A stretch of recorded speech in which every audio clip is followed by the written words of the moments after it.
Hi நண்பர்களே, நலம் 360 சேனலுக்கு உங்களை அன்போடு வரவேற்கிறேன். இன்றைக்கி நம்ம எதை பற்றி பேச போகிறோன்னா, நம்மள பலருக்கும் தெரியாத ஒரு கொடியை பற்றி தான் பேச போகிறோம். அதுதாங்க பிரண்டை.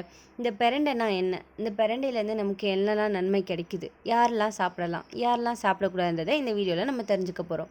இதெல்லாம் தெரிஞ்சுக்கிறதுக்கு முன்னாடி நலம் 360 சேனலை சப்ஸ்கிரைப் பண்ணாதவங்க சப்ஸ்கிரைப் பண்ணிவிட்டு மறக்காமல் பெல்லைக்கானை ப்ரெஸ் பண்ணிவிட்டு வாங்க வீடியோக்குள்ளே போகலாம். பிரண்டை இது சாதாரண பிரண்டை, சிவப்பு பிரண்டை, உருட்டு பிரண்டை, முப்பிரண்டை, தட்டை பிரண்டை, சதுர பிரண்டை, களிப்பிரண்டை, தீம்பிரண்டை, புளிப்பிரண்டை, ஓலைப்பிரண்டைன்னு பல வகைப்படும்.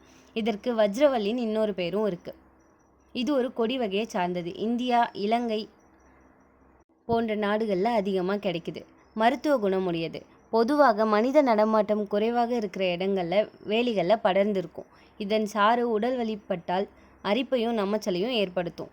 இதன் வேர் மற்றும் தண்டு பகுதிகள் தான் பெரும்பாலும் மருத்துவத்துக்கு பயன்படுத்திட்டு வராங்க. இதில் நிறைய வகைகள் இருந்தாலும் 4 பட்டைகள் கொண்ட சாதாரண பிரண்டையை தான் அதிகமாக கிடைக்குது. அடிப்பட்ட வீக்கம், சுளுக்கு, பிடிப்பு, வலி போன்றவற்றுக்கு இது ஒரு சிறந்த நிவாரணம் தரக்கூடியது. துவையல் செய்து சாப்பிடுவதன் மூலமே நல்ல நிவாரணம் கிடைக்கும். இதன் துவையல் உடல் சுறுசுறுப்பை அதிகரிக்க செய்யும், ஞாபக சக்தியை பெருக்கும், மூளை நரம்புகளை பலப்படுத்தும், எலும்புகளுக்கு சக்தி தரும், ஈறுகளில் ஏற்படும் இரத்த கசிவை நிறுத்துவதுடன் வாயு பிடிப்பையும் போக்கும். வாரத்தில் 2 நாள் வீதம் சாப்பிட்டு வந்தால் தேகம் வலுப்பெறும், உடல் வனப்பும் பெறும். எலும்புகள் சந்திக்கக்கூடிய இணைப்பு பகுதிகளிலும் நரம்பு முடிச்சுகளிலும் வாயுவின் சீற்றத்தால் தேவையற்ற நீர் தேங்கிவிடும். இதன் காரணமாக பலர் முதுகுவலி, கழுத்து வலியால் அவதிப்படுவார்கள். மேலும் இந்த நீர் முதுகு தண்டு வழியாக இறங்கி சளியாகி பசையாக மாறி முதுகு மற்றும் கழுத்து பகுதிகளில் இறுகி முறுக்கிக் கொள்ளும். இதனால் பாதிக்கப்பட்டவர்கள் தலையை அசைக்க முடியாமல் அவதிப்படுவார்கள். இந்த பாதிப்புகளிலிருந்து விடுபட பிரண்டை துவையல் உதவும். மன அழுத்தம் மற்றும் வாயு சம்பந்தமான நோய்கள் இருந்தால் வயிறு செரிமான சக்தியை இழந்துவிடும். அப்படிப்பட்ட சூழலில் இதை துவையல் செய்து சாப்பிட்டால் செரிமான சக்தியை தூண்டிவிடும், அஜீரண கோளாறுகளை போக்கும். மூல நோயால் அவதிப்படுபவர்களுக்கு இந்த துவையல் பலன் தரும். மூலத்தால் மலத்துவாரத்தில் அரிப்பு, மலத்துடன் இரத்தம் கசிதல் போன்ற சூழலில் இந்த துவையலை சாப்பிட்டால் மேலும் பிரண்டலை நெய் விட்டு வதக்கி அரைத்து 1 டீஸ்பூன் வீதம் காலையிலும் மாலையிலும் சாப்பிட்டு வந்தால் நல்ல பலன் கிடைக்கும். இரத்த குழாய்களில் கொழுப்பு படிவதால் இரத்த ஓட்டத்தின் வேகம் குறையும். இதனால் இதயத்துக்கு தேவையான இரத்தம் செல்வது தடைபடும், இதய வாழ்வுகள் பாதிப்படையும்.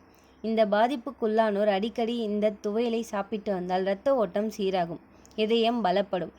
பெண்களுக்கு மாதவிடாய் காலத்தில் ஏற்படும் முதுகுவலி, இடுப்புவலி போன்றவற்றுக்கு இது ஒரு நல்ல மருந்து. எலும்பு முறிவு ஏற்பட்டால் இதன் துவையலை சாப்பிடுவதன் மூலம் நல்ல பலன் பெறலாம். இளம் தண்டுடன் புளி, உப்பு சேர்த்து அரைத்து நன்றாக காய்ச்சி பொறுக்கும் சூட்டில் பற்று போடுவதன் மூலம் பலன் கிடைக்கும். எலும்பு முறிவு மட்டுமல்லாமல் அடிப்பட்ட வீக்கம், சுளுக்கு, வலி உள்ள இடங்களில் இதை பூசி வர நிவாரணம் கிடைக்கும். பிரண்டை துவையல் செய்வது எப்படி? பிரண்டை தண்டுகளில் மேல் தோலை அகற்றி அதில் உள்ள நாரை அகற்றிவிட்டு சிறு சிறு துண்டுகளாக நறுக்கி நல்லெண்ணெய் அல்லது நெய்யில் வதக்க வேண்டும். அதனுடன் காய்ந்த மிளகாய், புளி, உப்பு சேர்த்து அரைக்க வேண்டும். சுவைக்காக தேங்காய், உளுந்து சேர்த்து கொள்ளலாம். பிறகு கடுகு, உளுத்தம்பருப்பு தாளித்த துவையலை சாதத்துடன் பிசைந்து சாப்பிடலாம். பிரண்டை இலை துவையல். பிரண்டையின் இலையிலும் துவையல் செய்யலாம். இதை சாப்பிட்டு வருவதால் இதய நோய்கள், இரத்த அழுத்தம், சர்க்கரை நோய், குடல் புண், மூல நோய் போன்றவை குணமாகும். இலை 100 கிராம், இஞ்சி 1 துண்டு, பூண்டு 3 பல், மிளகு 5, காய்ந்த மிளகாய் 3, கருவேப்பிலை, கொத்தமல்லி மற்றும் மஞ்சள், உப்பு ஆகியவை தேவையான அளவு எடுத்துக்கொள்ளவும். முதலில் இஞ்சி, பூண்டு, மிளகு, காய்ந்த மிளகாய், மஞ்சள் போன்றவற்றை அரைத்து வைத்துக்கொள்ளுங்கள். பிறகு பிரண்டை இலை, கருவேப்பிலை, கொத்தமல்லி போன்றவற்றை நல்லெண்ணெய் அல்லது நெய் விட்டு வதக்கி ஏற்கனவே அரைத்து வைத்த கலவையுடன் சேர்த்து அரைக்கும். உப்பு சேர்த்தால் துவையல் தயார். வற்றல். நன்கு முற்றிய இதன் தண்டுகளை சிறு சிறு துண்டுகளாக நறுக்கி மோரில் போட்டு தேவையான அளவு உப்பு சேர்த்து ஊற வைத்து உலர்த்தி வற்றலாக்க வேண்டும். அந்த வற்றலை எண்ணெயில் பொரித்து சாப்பிட்டால் பசியின்மை, நாக்கு சுவையின்மை போன்றவை குணமாகும். பிரண்டை உப்பு. பிரண்டையை உலர்த்தி எடுத்து தீயில் எரித்து சாம்பலாக்க வேண்டும். அப்படி கிடைக்கும் 1 கிலோ சாம்பலை 3 லிட்டர் தண்ணீரில் கரைத்து வடிகட்டி அரை நாள் தெளிவாக வைக்க வேண்டும். அப்படி தெளிந்த நீரை பீங்கான் பாத்திரத்தில் ஊற்றி 8லிருந்து 10 நாட்கள் வெயிலில் உலர வைக்க வேண்டும். நீர் முழுவதும் வற்றி உலர்ந்த பிறகு கீழே படிந்திருக்கும் உப்பை சேகரித்து வைக்கவும். பிரண்டை உப்பில் 2 முதல் 3 கிராம் எடுத்துக்கொண்டு அதனுடன் பால் சேர்த்து சாப்பிட்டு வந்தால் 2 மாதத்தில் உடல் பருமன் குறைந்து ஊளை சதையும் குறையும்.